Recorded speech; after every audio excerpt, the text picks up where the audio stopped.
Oye, sí, reproduce el podcast Lab Digital de El Economista. Aquí tienes el más reciente episodio del Lab Digital de El Economista. El Economista Podcast. Bienvenidos a Lab Digital, donde exploraremos a fondo el fascinante mundo de la mercadotecnia digital, ecosistemas digitales y las redes sociales. Soy Iván Quesada y junto a mi compañera Itzayana Ríos, con cada episodio nos sumergiremos en las últimas tendencias, estrategias innovadoras y herramientas esenciales que están revolucionando la forma en la que nos conectamos y nos comunicamos con el ecosistema digital. Hola, estamos iniciando un nuevo episodio de Lab Digital en esta segunda temporada. El tema que vamos a tratar hoy les va a interesar mucho a las personas que quieren trabajar en marketing digital. Y antes de que presente a nuestro invitado, saludo a mi compañero Iván Quesada. ¿Cómo estás, Iván? ¿Qué tal, Itza? Pues estoy muy emocionado porque, como bien dijiste, el tema de hoy, pues es una cosa que no se tiene que dejar de lado, abordar, porque tenemos que identificar precisamente cuáles son esas habilidades digitales pues que está demandando el mercado. Muchas personas están queriendo, más bien se han estado quedando atrás en el tema de la digitalización, pero pues nunca es tarde. ¿Tú sabías, Itza, por ejemplo, que el 38.2% de los mexicanos solamente tienen algunas habilidades digitales básicas precisamente para ser competitivos en la industria? No me sorprende, por eso hemos creado Lab Digital. Así es. Pero pues sin más preámbulos, cuéntanos de quién se trata, porque tenemos un invitadazo el día de hoy. Claro que sí. Hoy en cabina tenemos a Gorka Anitova. Él es Headhunter para talento digital y consultor en Synaptis Digital. Es egresado de la Universidad de Hertfordshire, de Reino Unido.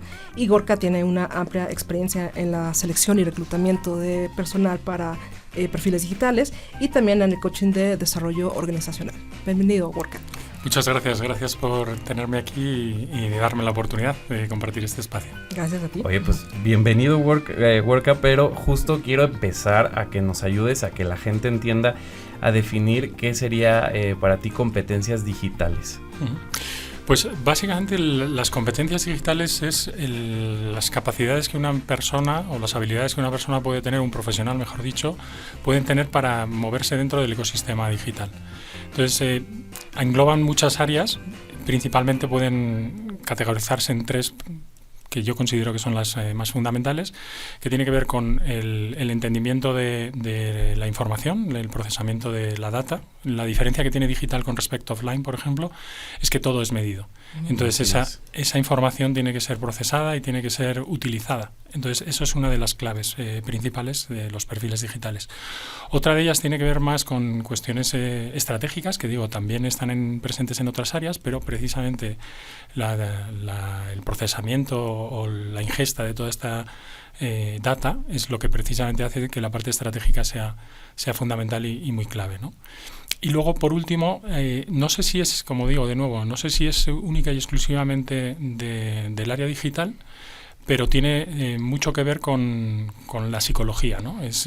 Puede estar englobado también en offline con publicidad y demás, pero creo que la parte de la psicología también se permea mucho en los perfiles digitales y en las estrategias de marketing digital. Excelente. Gorka, Iván, les voy a compartir un dato que me pareció bastante relevante. De acuerdo a un estudio de Manpower, donde encuestaron a más de 1,000 empleadores en México, creen que el 70% tiene dificultades para encontrar perfiles que necesita. Entre las posiciones más difíciles, escuchan este dato, se encuentran ventas, marketing, análisis de datos y tecnologías de la información. Uh-huh. Gorka, ¿crees que cubrir estas vacantes para talento digital sea más difícil hoy que hace algunos años? Pues la verdad que sí, creo que es más difícil, pero el motivo por el cual esto sucede es por la situación del mercado, ¿no? Al final hay una mayor demanda de este tipo de perfiles. Hace unos años también era retador y lógicamente la complicación era que esos perfiles escaseaban. Lo que sucede o ha sucedido a raíz de la pandemia es que la pandemia vino a ser un catalizador que hizo que pues el mundo se digitalizara, ¿no? Lo que tenía que haber sucedido dentro de una década pasó en apenas 2 años. Adelanto. Rápido. Total. Entonces al final en ese inter o en ese espacio de tiempo lo que ocurre es que la demanda se dispara y la oferta no es capaz de ponerse a la par. Adicionalmente a eso, también hay que considerar que la tecnología avanza y evoluciona a pasos agigantados y, bueno, pues hay muchos profesionales que, a pesar de intentarlo y querer ponerse a la par, pues no lo logran. Y por otro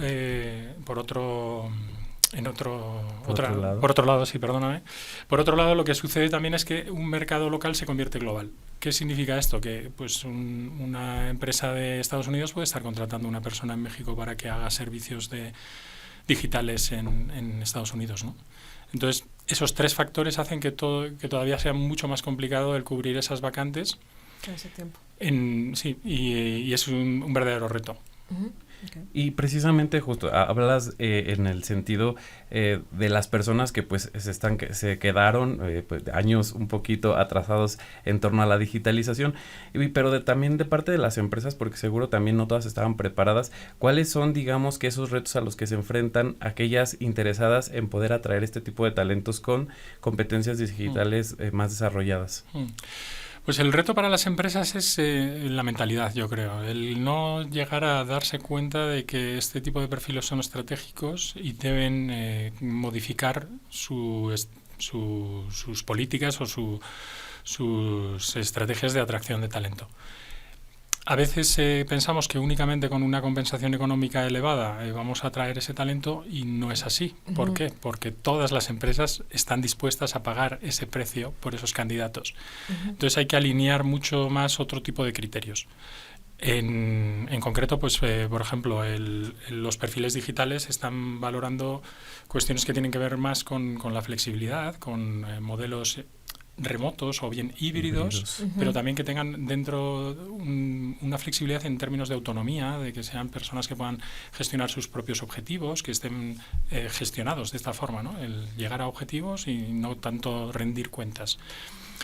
Y eso algunas empresas todavía no lo entienden porque sí quieren o sí han dado el paso para digitalizarse, pero Uh-huh. no han dado el paso para modificar, parte. exacto, para modificar eso que puede costar un poco más. Y es que es hacer cambios en la estructura pues de la compañía, ¿no? Interna, de manera cultural. Exacto. Total. O sea, todo lo que llaman salario emocional, ¿no? Uh-huh. Totalmente. Y adicionalmente a eso, una de las consideraciones que creo que es interesante tener en cuenta es la cultura per se de la empresa. Porque esa cultura tiene también que avanzar y evolucionar para poder captar a este talento digital, digamos. Uh-huh. Muchos de ellos son nuevas generaciones Uh-huh. y no se alinean tanto o están buscando, tienen motivaciones muy distintas, ¿no? Entonces, cada uno de nosotros tenemos una definición distinta de éxito. Claro. Parece que las empresas que no han avanzado y evolucionado se han quedado en que el éxito es solo ganar dinero. Y Uh-huh. realmente hay muchos otros aspectos que hay que considerar para ello. Entonces también involucra el cambio de liderazgo, ¿no? Sí, en cada empresa. Totalmente.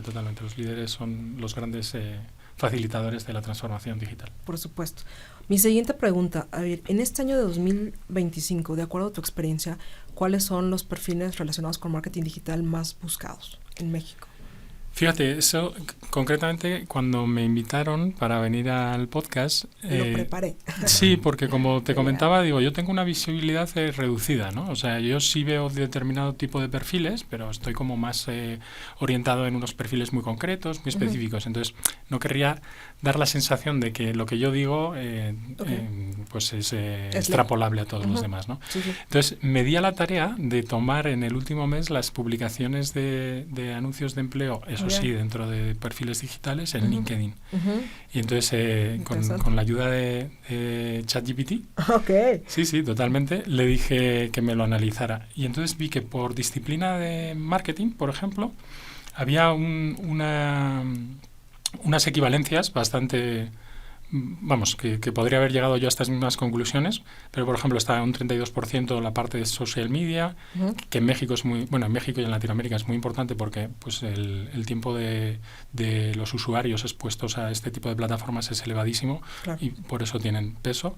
Luego la parte de SEO o SEO también está en un torno a un 12%, uh-huh. Marketing Automation, que es la Automatización, correcto, gracias. Uh-huh. De los procesos con herramientas está en torno a un 16%, y luego todo lo que tiene que ver más con el trafficking o compra de medios, gestión y demás se englobaría en el resto, ¿no? Y bueno, yo particularmente, ¿cómo lo veo yo en mi experiencia? Pues son 3 grandes bloques donde veo que hay más demanda. Uno tiene que ver con lo que mencionaba al comienzo, que es la gestión de data. Uh-huh. Otro tiene que ver con la parte de paid media, que ahí en concreto hay 2 áreas que están muy fuertes. Una que es retail media, que es todo lo que tiene que ver con las plataformas de e-commerce que comercializan publicidad. Ahí hay como un crecimiento muy elevado. Y del mismo modo también la parte de e-commerce para otro tipo de funciones. Y por último está la de marketing automation que comentamos, y CRM, que tiene que ver con la parte de data, pero de una forma distinta, porque son herramientas que lo que permiten a los clientes es tener como un control y gestión mucho mejor de su recurso más valioso, que es la información de sus usuarios, que lo pueden conectar para, lógicamente, poder luego hacer pautas y campañas específicas con información muy valiosa. Sí, justo te iba a decir que en los perfiles como que faltaba, ¿no? El el analista de datos. Claro, 100%, sí. Y justo digo, al inicio nos compartías un poco lo que buscaban las empresas, bueno, más bien como también estas habilidades necesarias, el tema de los datos, de poder saber utilizar los datos a tu favor, la estrategia, y nos mencionabas un poquito también de la psicología, ¿no? Aplicada. Pero, y quiero también que le platiques un poquito a la audiencia, porque justo parte de tu trabajo es entrevistar gente, encontrar esos perfiles ideales y acercarlos a esos puestos de trabajo, pero también cuáles han sido esas, digamos que esos intereses que ahora mismo están buscando también estas nuevas generaciones que sí traen, digamos que todas estas habilidades digitales, que además quiero pensar que ha cambiado. Como bien lo mencionaste antes, buscábamos salarios, sobre todo creo que era lo más aspiracional, era un buen salario, ¿no? En un trabajo. Hoy en día, como también ya lo pudiste compartir un poco, ya no nada más es digamos que esta necesidad de las personas en cuanto a un trabajo, pero cuéntanos qué te ha sorprendido, qué has encontrado estos hallazgos en las personas que tú has entrevistado, que aspiran a buenas oportunidades laborales. A ver, la parte económica indudablemente sigue teniendo relevancia, y sobre todo cuando las personas entran en niveles junior, pues todavía no ven colmadas sus expectativas económicas, ¿no? Con lo cual, bueno, pues sí suelen moverse para mejorar. Entonces, si se incrementa su salario, puede ser que lleguen a cambiar de una posición a otra, aunque la empresa, el proyecto, lo que fuere, no come todas las expectativas. Pero una vez ya se llega a un determinado nivel económico, la motivación ya es otra. Tiene mucho más que ver. Yo lo comparo incluso con la pirámide de Maslow de las necesidades, ¿no? Al final, en la parte superior está como la autorrealización, o un peldaño por debajo está como el reconocimiento. Entonces, tiene más que ver con eso. Sobre todo las nuevas generaciones buscan el propósito y el impacto, ¿no? Y es el vincularse a proyectos que, más allá de permitirles ganarse la vida, contribuyan positivamente a la sociedad. Entonces eso es algo que he visto en muchos casos cuando entrevistas a personas y demás. Es verdad que lo mencionan, a la hora de la verdad le plantas la oferta y dicen, bueno, a ver, me quedo con esto, ¿no? Quiero escuchar más. Exacto. Pero también sí te puedo compartir algo, y ahí ya sí no sería solo con las nuevas generaciones, sino en general con todos los candidatos que he entrevistado a lo largo de estos 6 años. Yo les hago una pregunta en la que les digo, o les pido que me definan cuáles son las características que tiene que tener su empresa ideal. La primera respuesta, mayoritaria, que es en más de un 80%, es muy curiosa. Dicen, quiero una empresa humana. Quiero una empresa humana. Muy interesante, sí, porque lo que suele suceder en muchos casos es que han tenido malas experiencias de liderazgo o de salidas traumáticas en las que han sido pues sí, despedidos no en las mejores formas y términos, y entonces se les queda como esa necesidad de llegar a un lugar en el que realmente sí se les valore más allá de ser un número.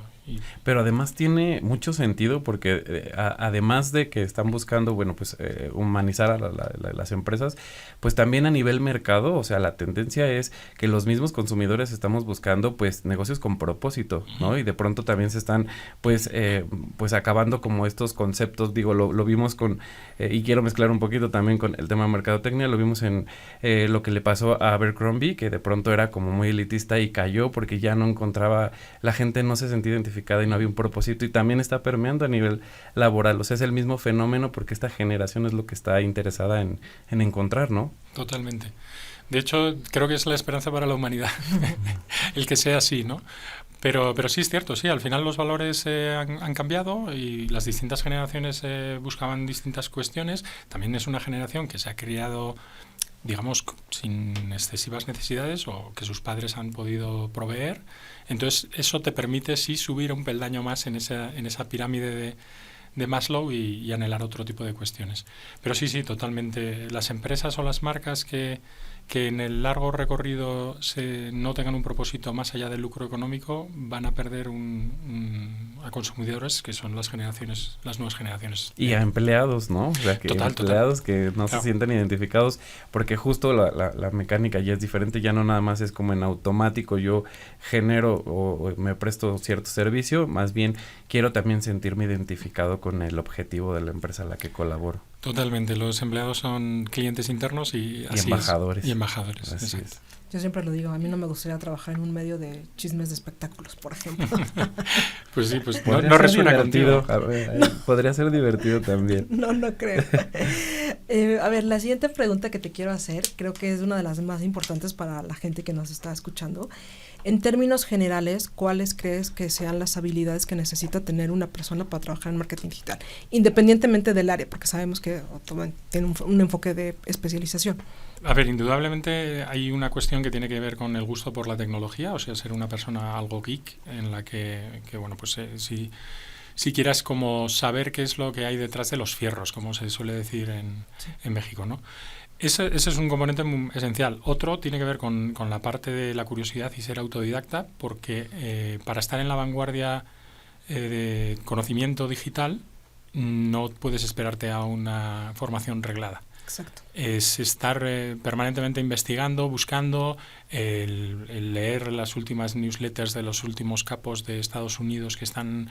O sea, realmente exige de mucha proactividad a la hora de adquirir ese conocimiento, ¿no? Uh-huh. Y luego con respecto a la parte de los números y la parte analítica, ¿no?, que mencionábamos también al principio, toda esa información que se recopila tiene que ser procesada. Si eres una persona que te da aversión los números y demás, pues es muy complicado que termine siendo digital. A ver, puedes tener cabida en ciertos aspectos del espectro digital, uh-huh, pero es muy complicado, es más complicado. Entonces yo diría que esas tres son las principales.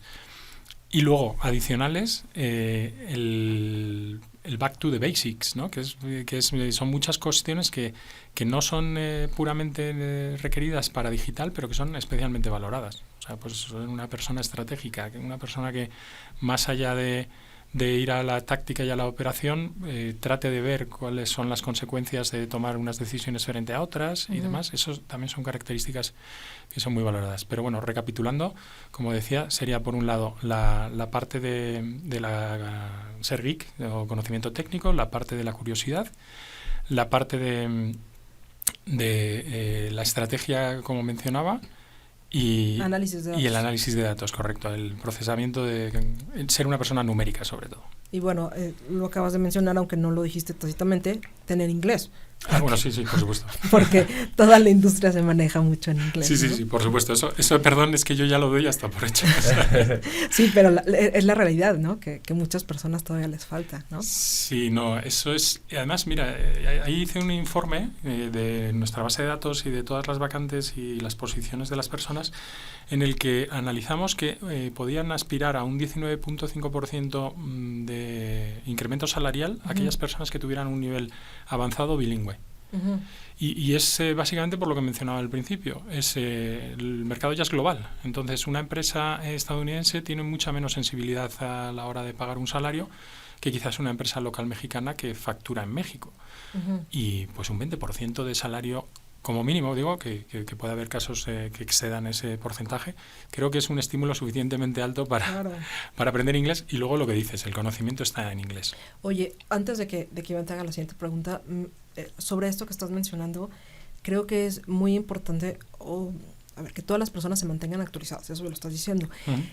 quizás una de las razones por la cual alguien deja de estar vigente en el mercado es porque no se está actualizando.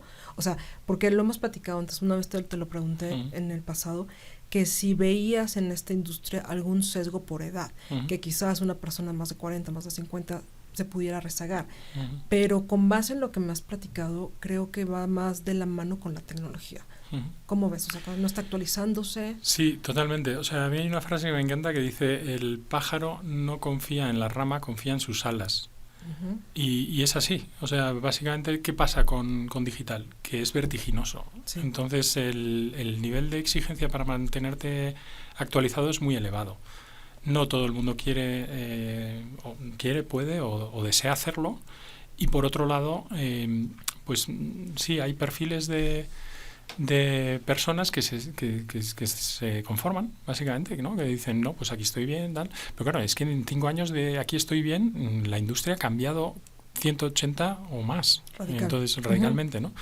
Y con respecto a los sesgos que decías de la edad, yo siempre pongo también un ejemplo. Es un caso excepcional esta persona, que es Sir Martin Sorrell, quien fuera fundador de WPP.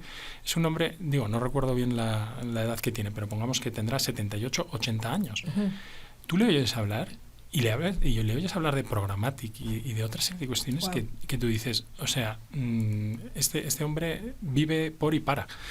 Entonces, lógicamente es una persona que está hiper actualizada. De hecho, creo que es hasta quien crea las tendencias, correcto. Sí.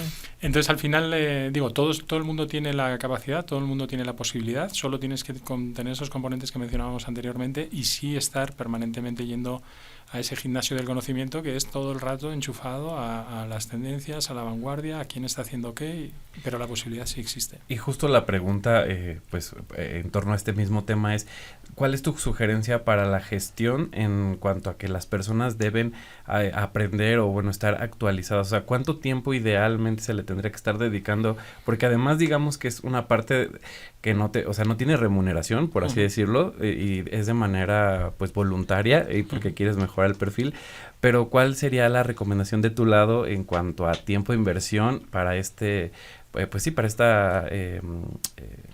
situación de poder mejorar y estar actualizado? Porque como bien dices, la tecnología avanza, o sea, todos los días hay nuevas actualizaciones de donde queramos ver, de cualquier plataforma, y pues el tiempo, por supuesto, también es oro, como sabemos. Total. Digo, es como ir al gimnasio. Hay personas que en media hora se musculan mucho más que yo estando 5. Igual también si tienes una persona que te dé las pautas, es decir, un personal trainer que te da las pautas, pues en esa media hora puedes llegar a definir mucho más la musculatura. Si ya lo combinas con la dieta y otra serie de cuestiones, aún mejor, ¿no? Entonces, al final creo que tiene más que ver que con el tiempo, con qué es lo que haces y con qué calidad. Y luego también tener muy claro el objetivo que te planteas profesionalmente. Digital es tan absolutamente vasto e inabarcable que quizás no debas verlo todo. Okay. Un amigo periodista me decía que él tenía un océano de conocimiento de 1 centímetro de profundidad. Digo, eso está bien, para ser periodista está francamente bien. En digital se tiende a lo contrario, se tiende a que realmente profundices en un área muy concretamente y con mucha profundidad. Entonces es realmente que definas qué es lo que más te apasiona dentro de digital y que te marques un objetivo y luego, bueno, pues que filtres cuáles son las fuentes más interesantes para adquirir ese conocimiento y luego, bueno, pues lo combines en un plan de formación continua, personal, independiente de tu empleador, en el que veas realmente, pues, cuál es tu meta a largo plazo, qué es lo que quieres conseguir, qué es lo que debes adquirir, qué es lo que tienes que conocer. Si te soy sincero, mi experiencia de cuando yo trabajaba por cuenta ajena, realmente invertía muchísimo tiempo leyendo papers, viendo videos y webinars, formaciones. Y como dices, eso no estaba, entre comillas, remunerado. Era extra a todas las labores y el trabajo que yo tenía que hacer, pero sí tuvo una compensación muy fuerte a la hora de, no sé, sentarme con una empresa tecnológica a negociar y poder hablar su idioma. Entonces, es complicado definir cuánto tiempo. Lo importante también es que te apasiones, si no, no le vas a querer destinar ese tiempo. Claro, gracias. Definitivamente. Relacionado con lo que acabas de mencionar, de acuerdo, por supuesto, a tu experiencia, ¿qué vale más? Un título académico, creo que ya me vas a decir la respuesta, creo que ya la sé, pero un título académico, por ejemplo, una maestría o, no sé, un posgrado en general, o certificaciones de la industria como pueden ser las de Google, HubSpot, etcétera. también depende mucho del objetivo que se persiga, ¿no? Al final, es verdad que las titulaciones universitarias en alguna medida han perdido la relevancia que tenían en el pasado, ¿no? El propio Google incluso comunicó públicamente que ya no era algo que valoraban en los procesos de selección y demás, ¿no? Sigue siendo valioso y relevante si quieres estar en posiciones de gestión, pero también aquellos líderes que se despegan mucho de la operativa pierden capacidades y visibilidad de qué es posible o de cómo exigir o qué pueden llegar a exigir a sus equipos. Entonces, para mí, creo es una combinación de ambas. Es seguirse entendiendo qué herramientas están dentro de la industria, hacer certificaciones o cursos, o bueno, igual no. Una certificación puede demorarse más tiempo o exigir mucho tiempo, y quizás con un curso de alguna plataforma de e-learning es suficiente, ¿no? Pero creo que es una combinación de las dos. Y la parte de los estudios universitarios per se, pues es que hay muy poca oferta que sí te dé una visibilidad 360 digital. Algunas universidades, digamos, o en instituciones educativas sí lo tienen, pero como mencionábamos antes, esto va a una velocidad vertiginosa. Para cuando tú te licencias, quizás un porcentaje bastante elevado de lo que viste ha quedado un poco obsoleto. Entonces es ser más autodidacta. Les quiero compartir una anécdota que hace poco en un evento de Google enfocado a medios de comunicación estaba una periodista que tiene toda la vida de periodismo y ella comentó que dijo, después de estudiar periodismo, todo lo que ha tenido que aprender de periodismo digital es como otra carrera completamente, y solamente es un pedacito de todo lo que implica el marketing digital. Y lo que dijiste acerca de los líderes, también lo vi hace unos 4 años con un líder que contrataron y decía, es que yo le ordenaba a mis subordinados que me sacaran un reporte de Google Analytics, pero yo no lo sé usar. Ups. Y entonces la triste realidad es que perdió el trabajo. Sí, totalmente, porque de hecho ni siquiera sabe qué variables son posibles incluir en ese reporte. Entonces sí, indudablemente tiene que tener tienes que estar pegado a la operación en cierto nivel. Y justo esa anécdota me recuerda a nuestra invitada Pilar Gordoa, que decía, yo a mi equipo les pido, hablamos con una experta en marketing digital que está detrás de las estrategias de una editorial muy, muy conocida aquí en México. Decía, yo no puedo concebir que en mi equipo haya gente que no haya leído libros. O sea, sí tienes que estar súper, pues ahora sí que clavado, ¿no? Y como bien dijiste, más que un trabajo, si te gusta se vuelve una pasión y realmente no lo sufres, no lo padeces, lo disfrutas y bueno, cambia completamente la experiencia. Pero precisamente también te quería preguntar, estamos hablando como de estas habilidades muy técnicas, pero a la par quiero pensar que hay habilidades blandas que también son necesarias para complementar estos perfiles digitales, y que también quiero pensar que las empresas buscan a estas personas con ciertas habilidades blandas que puedan ir mezclando con las digitales o con las técnicas. Sí, totalmente. Alguna de estas, a mí no me gusta mucho utilizar el término de soft skills. Exacto, es las habilidades blandas y duras. Creo que en realidad es que hay unas que son muy técnicas y otras que tienen que ver más con cualidades más humanas o más de otro tipo, ¿no? Pero vamos, sí, específicamente sí se busca, por ejemplo, que alguien que pueda procesar mucha información, o que pueda ser resolutivo, o que pueda implementar distintas estrategias multivariable, ¿no?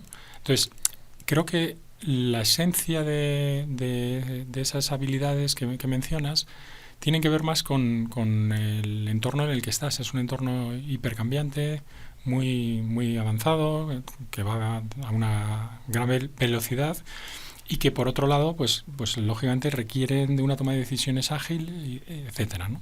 Entonces, esas son principalmente las habilidades que se buscan en los candidatos.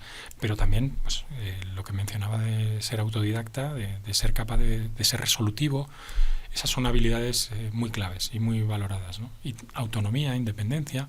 Al final, hay una figura que me gusta bastante también, que es la del intraemprendedor, ¿no? Que es personas que son capaces de tomar proyectos y desarrollarlos desde cero internamente en una empresa. Esa para mí también es una cualidad, una habilidad, exacto, que es muy valiosa dentro de las empresas, porque al final la inteligencia artificial en muchas empresas es algo que hace 5 años no existía.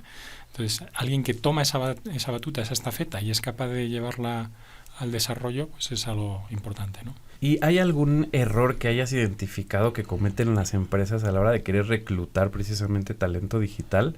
Que digas que constantemente se equivocan midiendo o tratando de valorar alguna característica muy puntual y que realmente no es el camino para poder encontrar a esa persona. Pues específicamente que sea un error per se, no sé si llegaría a decir algo así, pero sí es verdad que las empresas, siempre hay que contratar por actitud, y la aptitud se enseña, ¿no? Entonces, cuando tú te clavas demasiado en que, pues eso, quiero que sepa algo muy en concreto y piden varias variables de ese tipo, ¿no? Mi trabajo en realidad con los clientes es gestionar sus expectativas. Okay. Yo digo que es como la carta de los Reyes Magos. Ellos pueden circular en el catálogo de los juguetes, pueden circular 20 cosas, pero me tengo que sentar con ellos y decirles, bueno, esto que tú pides no existe, y si existe es 5 veces más caro de lo que estás dispuesto a pagar. Entonces, al final, ese creo que es el mayor error, no tener como ese punto de realidad, básicamente, pero luego también el entender, ¿no? El decir, mira, si esta persona tiene conocimientos de compra de programática, por ejemplo, en un DSP en específico que es Sander, es muy probable que pueda utilizar The Trade Desk, que es otra herramienta, y que tenga así una curva de aprendizaje, pero bueno, que sea asumible, ¿no? Entonces, creo que ahí es como un poco a veces el error. Y la recomendación que quizás hago también a algunos clientes es identificar muy bien sus necesidades, porque a veces se piden, no están todos los que deciden a quién contratar, qué es lo que realmente requieren, ¿no? Y a veces no se hablan, o sea, es decir, inician un proceso de selección en el que no se han sentado todos los decisores. Uh-huh. Y entonces yo sí lo hago, yo sí les junto, les pido, defino, digamos, cuáles tienen que ser los parámetros, les pido a todos ellos que los puntúen, tenemos si se puede, que no siempre, tenemos una conversación para negociar sobre esas características, pero para mí es clave el poder alinear las expectativas, las necesidades, porque es ideal tener un empleado que hable ruso, francés, italiano y alemán. Claro. Pero quizás no lo requerimos, y igual alemán solo lo necesita dentro de 3 años. Entonces es como, pues gestionar eso es retador. Muchas empresas no terminan de hacerlo bien, y por eso existo yo. Exacto. Por eso tengo trabajo, ¿no? Exactamente, por eso tengo trabajo en tantas cosas. ¿Sí? Con todos nuestros invitados, tarde o temprano llegamos a este punto de hablar de inteligencia artificial. Uh-huh. La acabas de mencionar. Uh-huh. Y en la semana que estaba preparando una entrevista, vi una frase que me gustó. El activista y campeón de ajedrez Garry Kasparov dijo, la inteligencia artificial no reemplazará a los humanos, pero los humanos que usen inteligencia artificial reemplazarán a los que no lo hagan. Y otra vez, de acuerdo a tu experiencia, ¿es cierto que la inteligencia artificial nos quitará el trabajo o debemos dominarla para seguir vigentes? Es una muy buena pregunta. Hay una frase que me encanta de Steve Jobs que dice sobre las computadoras personales. Él decía que la computadora personal era la bicicleta para la mente, ¿no? Es decir, que le permitía ir más rápido a la mente. Para mí la inteligencia artificial es la motocicleta para la mente. Es decir, multiplica muchísimo más las capacidades que nosotros tenemos. Indudablemente, quien no sea capaz de integrar este tipo de herramientas en su ejecución, pues sí va a estar penalizado, ¿no? Uh-huh. Si reemplaza, quita o no trabajo y otra serie de cuestiones, pues también un ejemplo que me viene a la cabeza ahora y que me hace pensar es como lo que vamos a hacer es centrarnos allí donde nosotros como humanos aportemos más valor. Uh-huh. Entonces, el ejemplo que yo pongo es Alemania construyendo automóviles, ¿no? Es un país con una industria automovilística muy fuerte. Uh-huh. ¿Qué sucede con Alemania? Que se dieron cuenta de que si ellos hacían todas las piezas del vehículo era excesivamente caro ponerlo en el mercado. Entonces, lo que hicieron fue centrarse en diseño, ensamblaje. El resto de las piezas las produjeron fuera de su país. Lo mismo pasa con la inteligencia artificial. Si yo como humano me centro en la parte operativa más básica y táctica, pues voy a ser reemplazado por una máquina. Lo que tengo que hacer es subir un peldaño más y ir donde yo aporto valor, que es en esa parte estratégica y en esa parte donde mi aporte como ser humano pues marca la diferencia. Entonces, no sé si he respondido al 100% a la pregunta. Yo creo que sí. Sí, vale. Muchas gracias. Y de pronto, bueno, estamos hablando de pues que las personas que nos dedicamos o que se dedican al tema digital, pues es complejo incluso para la salud porque pues pasas mucho tiempo expuesto a la computadora, incluso también encerrado quizá, no sé, de pronto necesitas el espacio, ¿no? ¿Cuáles son esos consejos para poder también gestionar la parte que digamos que contrarreste el daño que quizá pueda producir tanto tiempo expuesto a la computadora o a los medios digitales? Wow, es un problema muy grande. Yo digo, no soy ejemplo de nada, pero te puedo compartir un poco las prácticas que yo llevo a cabo. Y sobre todo, yo tengo 46 años, pero digo, yo donde veo que el impacto es mayor es en aquellos nativos digitales o en estas generaciones de jóvenes que están expuestos a esto todo el tiempo, ¿no? Pero particularmente yo, por ejemplo, una de las rutinas que llevo a cabo del día es las 2 primeras horas del día, después de haber despertado, no utilizo ningún dispositivo. Y luego también, que eso quizás no todo el mundo pueda permitírselo, ¿no? Pero yo desconecto. Yo, por ejemplo, ahora vengo de un retiro de 10 días y es un retiro sin celular. Sin celular, Excelente. o sea. Sí, claro, pero bueno, pues no todo el mundo puede llegar a hacer algo así, pero ese reset creo que es súper necesario. Porque la forma en la que después vuelves a interactuar con los dispositivos es distinta. Es decir, si tienes esa capacidad pues sí, no sé si es el córtex prefrontal, que también está muy de moda con esto de la neurociencia y demás, pero tienes esa capacidad de postergar la dopamina que te da la interacción con el dispositivo. Uh-huh. Pero de nuevo, no sé si soy la persona para responder a este respecto. No, pero sí, seguro ayuda mucho, te digo, estas prácticas al final abonan y también que los usuarios o las personas que nos lleguen a escuchar, si es que se dedican a esto, puedan también tomar ejemplo quizá. Uh-huh. Seguro habrá más consejos pero sí, yo he escuchado por ejemplo que también de pronto si tienes mucho tiempo expuesto a la pantalla, pues debes como tomar un descanso y mantener la mirada fija ciertos minutos, segundos en otro punto para también empezar a relajar como el ojo, etcétera, pero pues los vamos aprendiendo en el camino precisamente y pues cada quien a lo que le quede mejor, porque como bien dijiste, a ti te da pues la posibilidad de desconexión. Hay gente que no nos podemos desconectar porque hay un incendio y hay que apagar incendios, pero pues sí, ahora sí que cada quien va encontrando sus soluciones. De hecho, en El Economista tenemos una sección de capital humano y ahí hablan mucho, ¿no? De desconectarte, por ejemplo, en vacaciones o así. Y lo veo muy marcado que hace unos 10 años, quizás, cuando tomábamos vacaciones, los que éramos empleados, ponías una autorrespuesta y era clásico decir, voy a tener acceso limitado al internet. O sea, perdón, ahora se me hace ofensivo. ¿No? O sea, estoy de vacaciones, o sea, no te voy a contestar, ¿no? Total. Sí.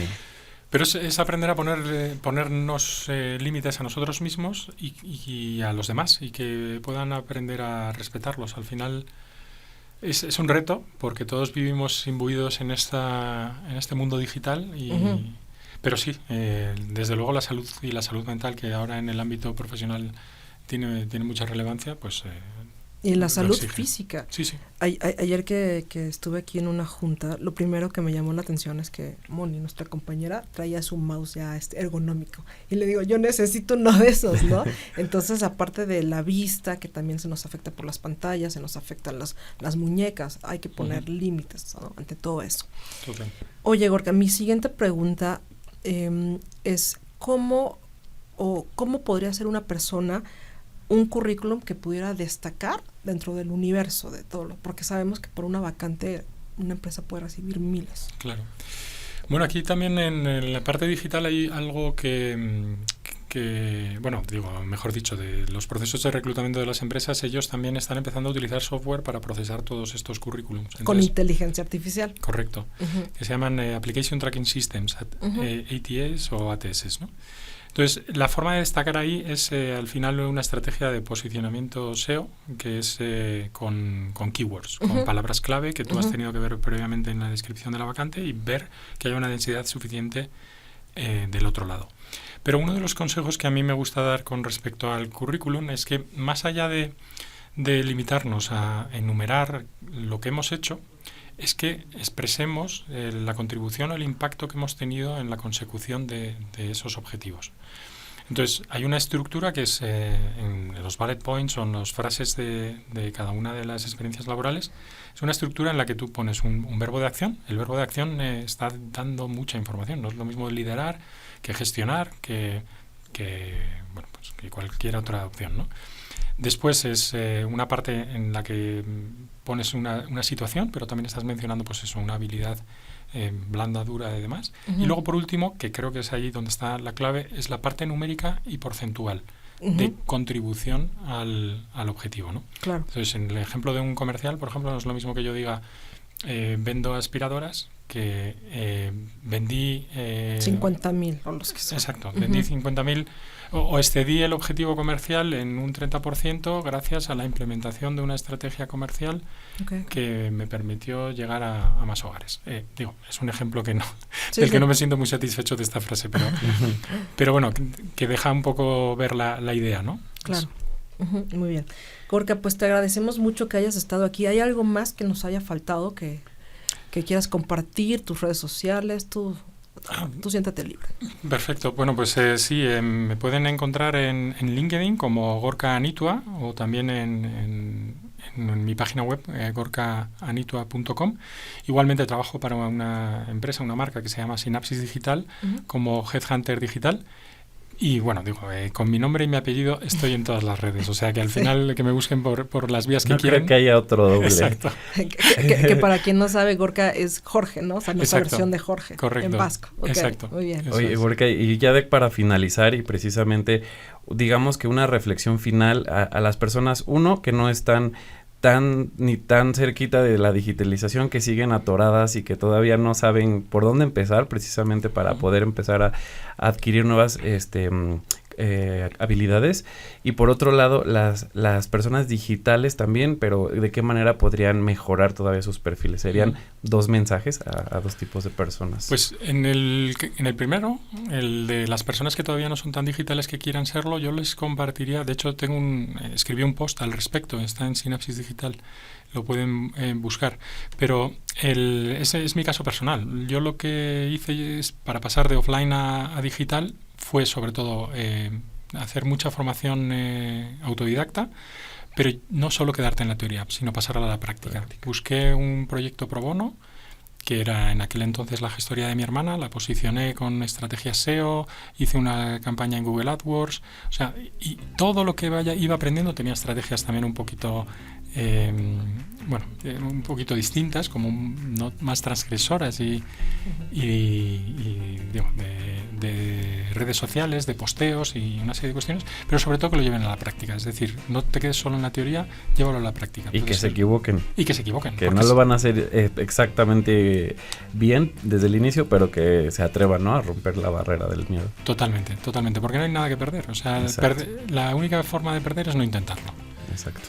Y para las personas la otra pregunta era personas que ya son digitales y que tienen que hacer como un reskilling, upskilling de sus capacidades. Pues de nuevo tiene que ver mucho con esa definición de a dónde quieren llegar. O sea, el planteamiento que yo les haría es dónde se visualizan en 5 años, quién quieren llegar, qué posición quieren llegar a tener, y en base a eso que definan cuáles son las necesidades que tengan. Hay algo que yo también acompaño a las personas con consultoría o coaching de carrera, que le llamo, que es una de las estrategias, se llama ingeniería inversa. Es decir, miras cuáles son tus referentes, las personas en las que te quieres convertir, ves qué es lo que esas personas tienen que tú no tienes, y entonces construyes ese plan de formación continua y identificas de qué forma puedes estratégicamente crear networking, puedes adquirir conocimiento y otras cuestiones para llegar a ser esa persona dentro de 5 años. Ese sería mi consejo. Excelente. Pues muchísimas gracias por habernos acompañado, y pues también a todo el público que nos ha escuchado y ahora también ya nos va a poder ver. Recuerden que estamos en todas las plataformas de streaming, pero también ahora ya también vamos a estar en YouTube, así es que nos pueden buscar como Lab Digital. Muchas gracias, Gorka, y muchas gracias, Itza. No, de qué, y escuchen también los otros podcasts de El Economista, que están muy interesantes. Gracias, hasta Gorka. la próxima. Muchas gracias.